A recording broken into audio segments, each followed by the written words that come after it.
And yet Paul's like this, I don't really care what you think. You can think I've lost my mind all you want. I care what God thinks. My motivation is to please him. It doesn't matter what your opinion of me is. And this is what I'm trying to say is, when Christ becomes our motivation, honestly, what other people think shouldn't matter. It really just shouldn't matter. And I get it, there's pressure, but listen, when you really become passionate about Christ, your priorities change. The things that are important change. So Paul is sharing with us what his passion is, but then he goes on to talk about the proof that he was indeed a new creature. And by the way, we ought to have this proof in our life as well. Verses 14 through 17, he says, the love of Christ constraineth me.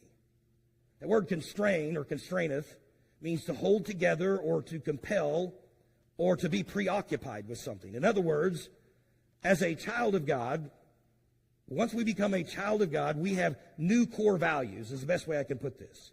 We have a new value system. Now, we've put different verbiage on that from church perspectives. We sometimes call it a biblical worldview or a biblical philosophy or biblical principles. But what we're talking about is the core values that make us tick. Those have changed, or they should have changed, once we become a child of God.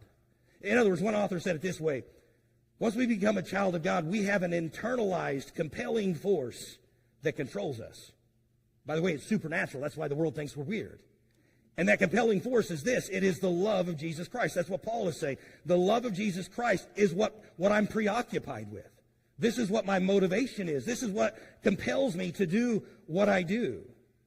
And that's why the world thinks we've lost our minds, because it's a foreign concept.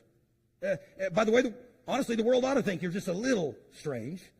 Not too weird, but a little strange.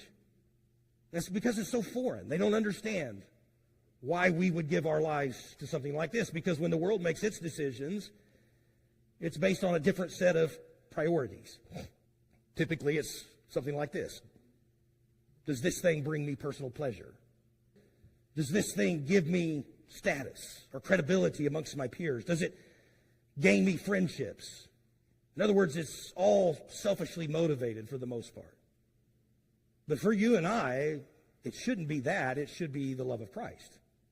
That whatever we choose to do, whatever direction we go in life, whatever decisions we make, we are considering, how does this impact my testimony? How does this impact my ability to serve Christ? Or does it help me or hinder me from sharing the gospel? Does it make me a better witness? Does it draw me closer to him? In other words, we have a different set of core values.